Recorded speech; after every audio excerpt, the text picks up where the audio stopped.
Good morning, gamers. I'm Good Morning Gamer. Super Mario Odyssey. It looks like everything we want in a new Mario game, right? Right? I don't know, the gameplay looks solid and fun, but what I really want is another full-fledged open-world Mario game. So let's see where this currently looks like it stands against two of my favorites, Mario 64 and Super Mario Sunshine. Don't get too mad at me. Yeah. Mario Odyssey. Yeah, okay, it's Mario, and he's on an adventure. The name of the game sounds great, and with just a couple snippets from the initial commercial, I was intrigued. And now, with new footage revealed, people are talking about this being an open-world Mario game, pulling tricks from the classic 3D games Super Mario 64 and Super Mario Sunshine. Now this is good because Super Mario Sunshine just happens to be my favorite Mario game ever. So I've got some hope that Odyssey will be as well designed and truly explorable as these prior titles were. A small world map can feel huge if it's diverse and multifaceted. I don't think Mario should be in a giant world like Breath of the Wild. I think there should be nice, compact little worlds that are ripe with secrets and exploration. Take Noki Bay, for example. You can open up paths toward an unknown destination and find a quick one-up on your journey. You might be surprised by a trick slot in the wall. And then you can swim down deep in search of what else might be lurking. This is what I mean. If you go in one direction, you'll find something totally different than if you go in the other. But all these elements exist in the same place, waiting for you to find them. And how about Snowman's Land in Mario 64, where you climb up a giant snowman and have a big penguin help you across the bridge. And then later you crawl into an igloo to find some hidden stuff. See, that's neat. There's an igloo on the way up the snowman, but I'm gonna do that later. I could go now, but I'm gonna go there after.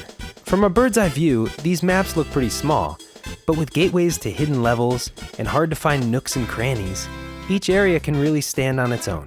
So if the level design is anywhere close to this in Mario Odyssey, I'm going to be very happy indeed. The new gameplay indicates it might be more of a hybrid, with some levels forcing you to go in a single direction, but others with that great open exploration. You're flying around the cosmos on a big hat with a sail on it, so that's pretty cool. But it might mean we're missing out on the overworld structure that I also really loved. Delfino Plaza was by far the most memorable place in Mario Sunshine for me. It's that place you come back to relax and recharge. And not to mention, it was also full of secrets and mystery and exploration of its own. Nothing is expected of you while you're here.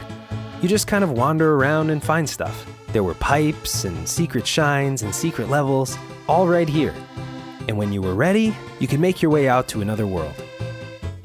Mario 64 had Peach's Castle as that place you came back to. When you first walked in, you found some doors were locked, and that it was going to take some work to see what was ahead of you. And as you progressed, the game even made it a challenge to find the entrances to some worlds, with clever hints to lead the way, like a mirror reflecting the true entrance, or a ripple on the wall. Galaxy took some of that away, with the weird ship that just had little houses on it. There was no real liveliness to it, but it was still technically an overworld. And then Galaxy 2 and 3D World just removed it completely, with an homage back to the original games with a simple world map. A proper overworld makes a game feel more like a personal exploration rather than just hitting autopilot on a ship to get to the next world. Miyamoto talked about how Mario Galaxy and Mario 3D World were intentionally made to appeal more to casual gamers, while Mario 64 and Sunshine were more for the core gamers, and that Mario Odyssey is once again targeting this core audience. So this is a great sign.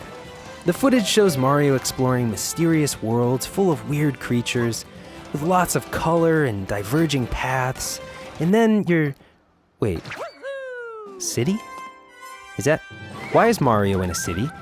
With people? Who is that guy? No, I play Mario to get away from people. Mario has always been about going to unique worlds with crazy beasts and landscapes that are completely surreal and unimaginable. I don't want Mario to be in New York City. He wouldn't go there. Look, even in Mario Galaxy, you look down at the Earth and you're like, oh, maybe I'll go down and see what a city's like. And the game's like, no, you won't.